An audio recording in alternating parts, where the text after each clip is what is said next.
Hey everybody, Mindy from Quilting Mayhem. Welcome back to another Kona block of the month. We're up to month 3. There are a lot of pieces to this, different steps, which is great. Gives it a lot of movement. It makes it not super boring, which is great. So you may want to just watch the video straight through to start out with, even if you're experienced, just to see all the different steps and parts to get your head wrapped around it, because it can get a little confusing trying to read all the tiny little pictures on the pattern card. So, but we're gonna get into it. I have my creative grid, 4.5-inch square and 4.5 by 8.5-inch rectangle. These are my go-tos. Do love them. It doesn't have to be a creative grid. I just love their grippy texture on them. They don't slide around as much as some of the others. So these are just my favorites. And of course you need marking tool, your rotary cutter and mat, just the basics. Pretty simple, but let's get into it. So step 1 is creating half square triangles. Very common for a Kona block of the month. Nothing new, right? So draw the diagonal line from one corner to another. It doesn't matter. You put them right sides together. The nice thing with Kona solids, it doesn't matter, you know, there's not real right side, wrong side. So do that line and sew that 1/4 inch either side of that line. All right.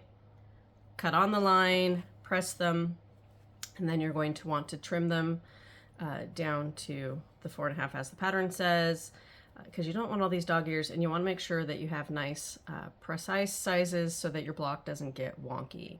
And pressing, it's your choice. You can press one direction or you can press open like I do. I don't have an issue with it, but if you do, then press one direction or the other.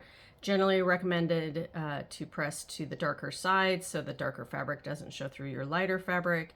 A lot of it will just depend on how your blocks are meeting up with each other. That is the positive of pressing open, is you don't have to worry about making sure that they're all going in opposite directions of each other, so you don't get a lot of bulk in one area, all those kinds of things. But if you are pressing one direction, just be mindful that you want to make sure that as you go put these blocks together, they want to be going in opposing directions when you start meeting up blocks. Thankfully, this one's, it doesn't have a whole lot of joins, but it has enough to make it where it could get too bulky in certain areas. All right, so just be mindful of that.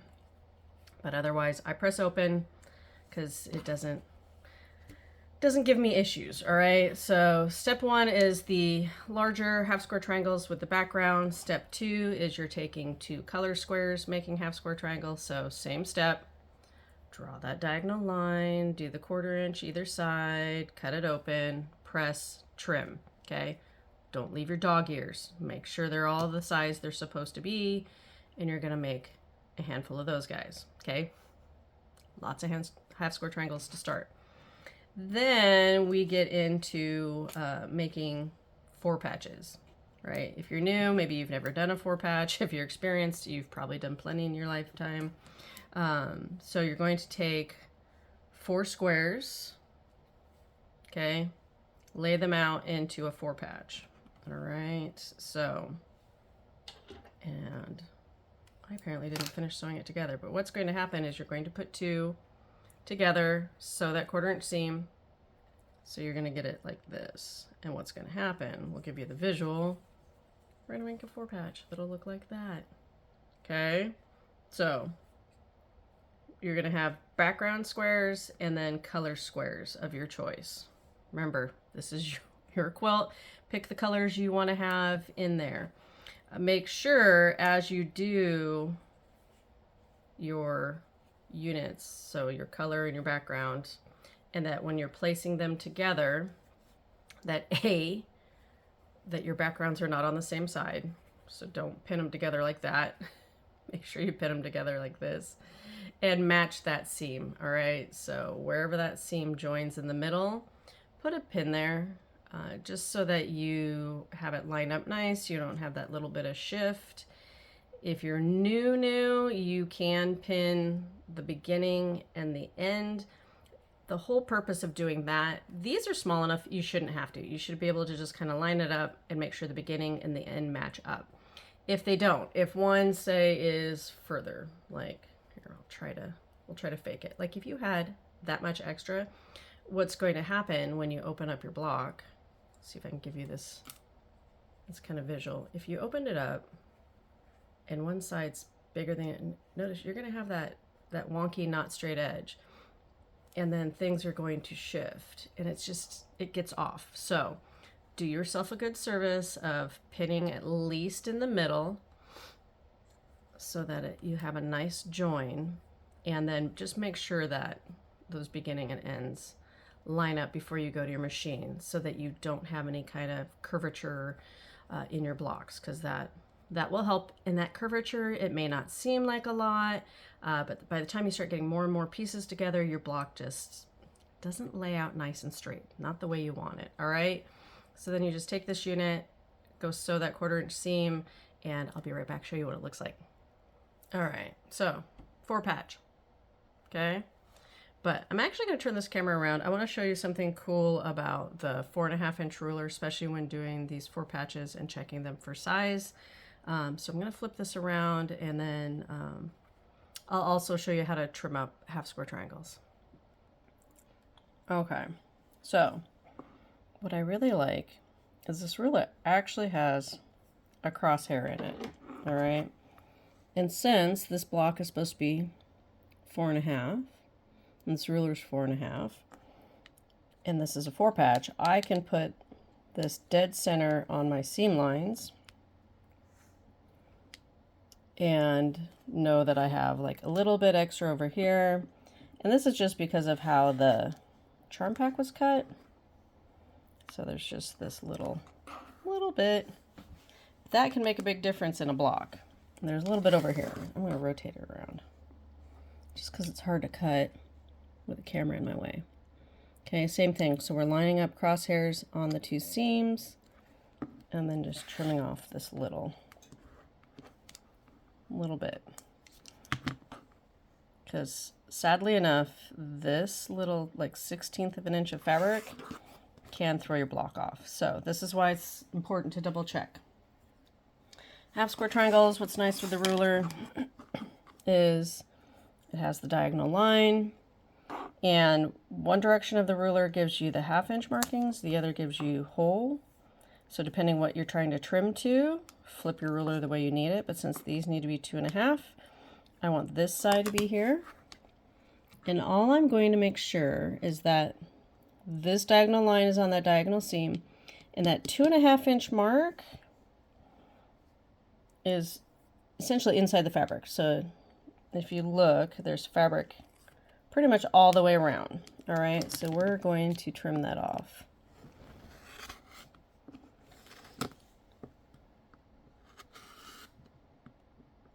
I need it. Oop, I'm trying not to take out your ruler.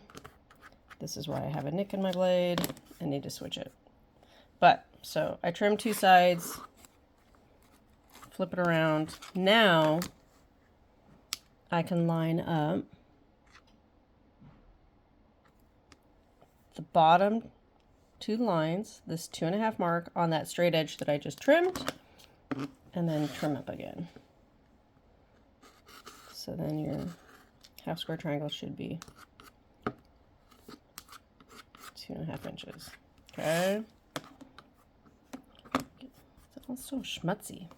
All right, so then they're nice and clean, and then all this excess goes away because it will throw things off. All right, so you're going to do that with all your half square triangles. And while we're here and have a half square triangle in our possession, I'm going to show you how to start doing the next one.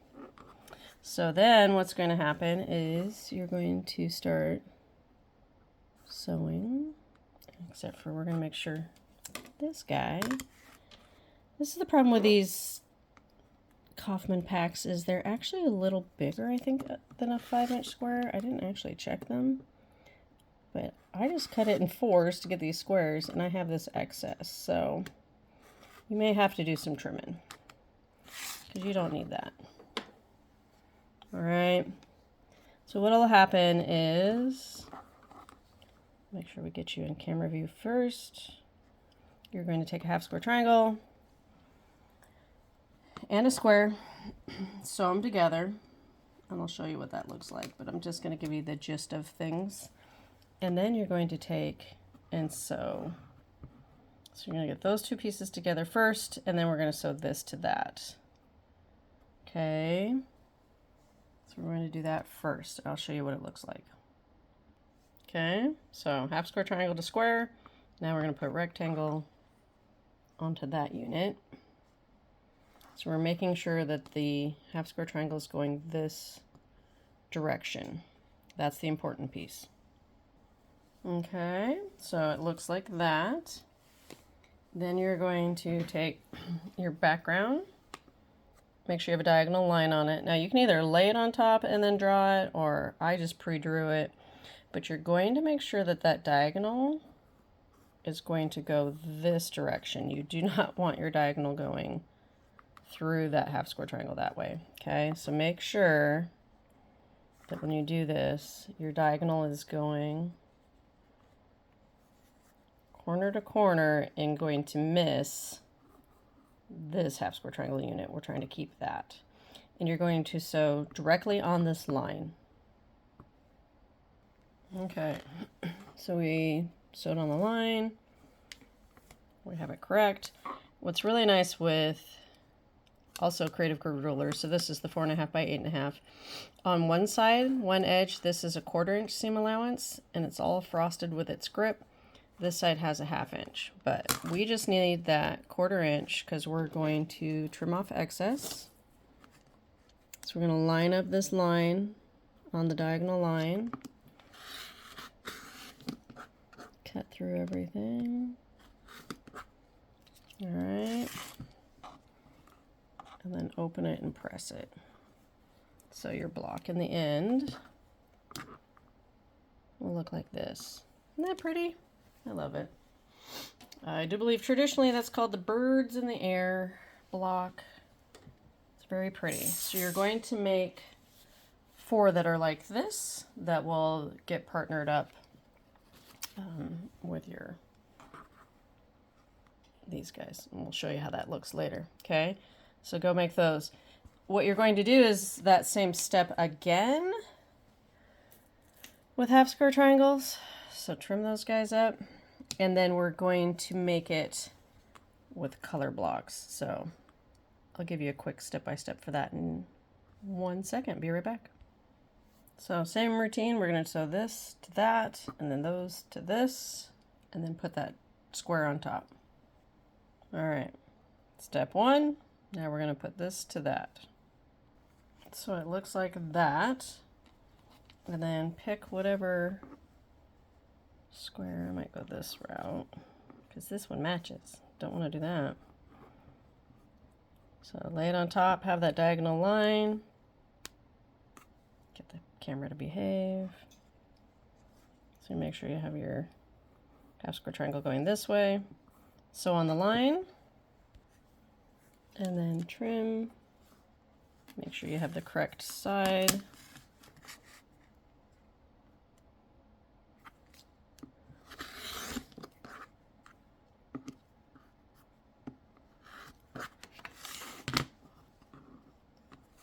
Press and it'll be done. Like that. Then we can start taking all our pieces and putting them together to the final block. I'll be right back with that. All right, so we have the block laid out. Things to be mindful when you're doing the layout. Obviously refer to the picture. That'll help you out.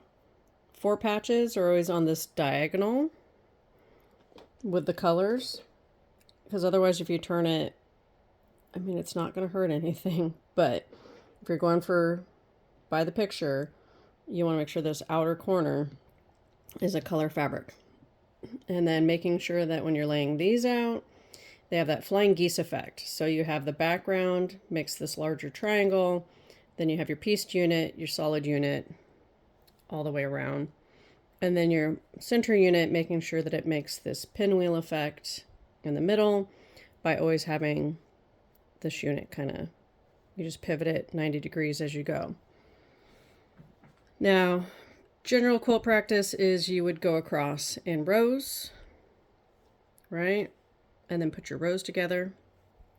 If you're worried about layout, of messing something up along the way, you can like start to put these units together and put your center together, and then you would put, you know, a corner along the top and the bottom. These would come to the middle, all that kind of stuff. So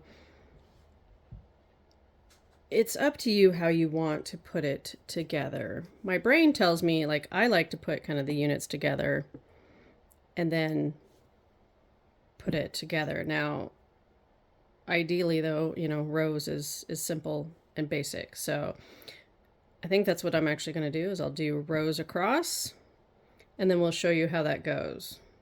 All right. So just keep in mind, there are different options. There's different ways to do it. There's no right or wrong way.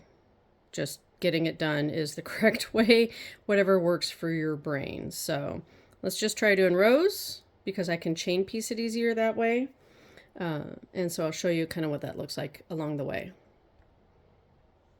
And I'll explain my chain piecing real quick because some of you may not know really what chain piecing is, or how like my method of chain piecing is to get it done as quickly and efficiently as possible. So what I will do is put these all together, and I'm going to sew each of these, and then I'm going to come over here and sew each of these, because then these will be ready to go together at the center. And generally, if I'm trying to get it all done, like a lot of piecing before going to iron, I will do this. Like I'll run this, and then I'll put these together, then iron the row all together in one step. Keep in mind though, as you're going, if there is a seam, so like this piece has a seam, you want to pin it. Because remember, we're trying to make sure that we have blocks that are not wonky. If you're concerned about accidentally picking it up and sewing the wrong edge, just slap a pin in it so you know what edge needs sewing. Thankfully, most of these don't have as many seams to match. You do still want to make sure the beginning and end meet when you take it to the machine and sew it. And that'll be one of the important pieces, is making sure beginning and end meet together so you don't get that. We're trying to avoid waviness. That's the biggest issue people run into. Okay? Especially if you're going to keep chaining and coming over here, it is better to put pins so you know where you're starting and stopping. Now, sometimes if I'm doing a bunch of rows and I am concerned about getting my rows mixed up, I have been known, I mean, you can get numbered pins, but if you don't have any with you, I've been known to like put a pin like in the top. Sometimes I'll put like a pin in the top row, 2 pins in the next row, that kind of stuff. But this block is pretty straightforward, so not too worried about it. But I'm just gonna drop pins just so I remember. Especially, you know, like sewing at a retreat where you get distracted, people start talking to you, that kind of stuff. It's easy to get things kind of mixed up and turned around. All right, so, and this is also why I like having this set up with my machine over here. This here, I can sit and just sew and do everything, and I'm not moving as much, so it's less possibility of getting them confused and mixed up. So I'm going to take it to the machine. All right, so I got this set and this set. And some of you may ask, you know, why would you chain piece? What is it really that much different? Does it save a lot of time? For me, yes, because potentially it's less thread cutting. You're not stopping, going to the ironing board, coming back. You just get all of one step done as much as humanly possible before you move on to the next. And so definitely less thread usage because you are just doing those little bits of thread in between each block, all that kind of stuff. And then, yeah, I can power through a bunch of these steps before going and then ironing. So it's a lot of one motion versus starting and stopping and starting and stopping. And ideally, I would have even like potentially left, this would have still been attached to the machine because this was the last seam. And then I would start feeding this through and it just kind of in a circular motion of getting things done. But I wanted to show you what this looked like before the next step. So I've got it laid out. I've confirmed everything looks good. And so next would be putting these together and into the machine. Then I will take it to the ironing board. Iron my rows before trying to put the rows together. Now, have I gone through and done a bunch of sewing without pressing even rows and things because I was trying to get it done in a class or something? Yes. Is it a hot mess to deal with later? Yeah. I don't recommend it. Generally, it just, if I'm in a class where I'm in a time crunch and I'm trying to get like everything together, yeah, I have been known to try to like, I would sew those seams and then just pin the seams together without pressing, but that just becomes a hot mess, especially if you're trying to press open. Now, if I was trying to press one side or the other, it's a lot easier because you can manipulate and you can, when you match up your seam, if you're pressing this, you know, to the left and this to the right, when you put it together, notice you can make them kind of be happy and lay together and pin them. That is an easier way to save pressing towards the end, but still, I feel it's more painful than just stopping. I'll stop, press these rows, and then we'll put them together. All right, we're almost there. So we have rows 1, 2, 3, and 4 done. These are all nice pressed. So then I'm going to pin row 1 to 2 and then 3 to 4. Get those done, and then I'll just have the one center seam. Now remember, this is where you're going to need a lot of pins because you have a lot of joins that you're going to start meeting up, and you want them to meet. You don't want things getting offset. A lot of times I'll pin the center before I go back and pin the others just to keep things lining up the way they should. Do this outer corner, then I'll backtrack.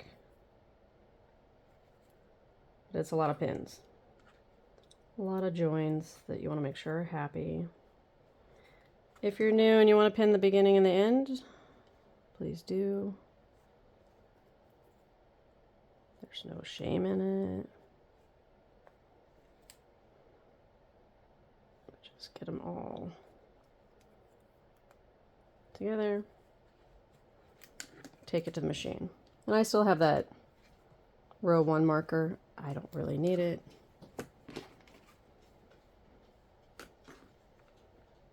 Just take it out. If it doesn't fall out, that's the problem. Is a lot of times it falls out.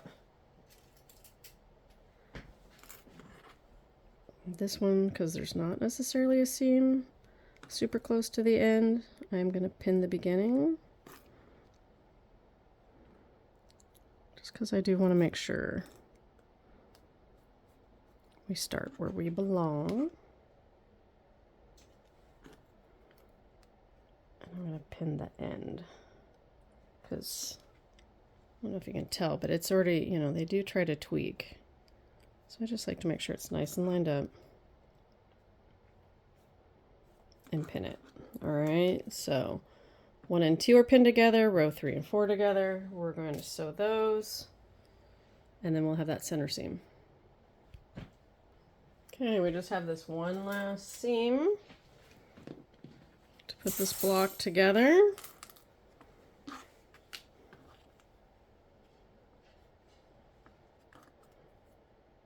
Excited to see how this turned out.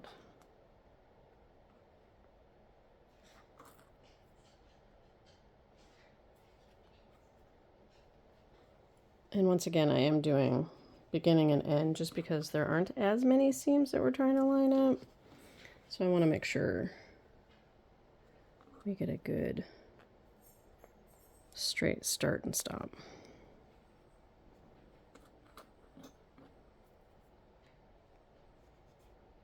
Okay, be right back. All right, everybody, the reveal. Okay, look how pretty that is.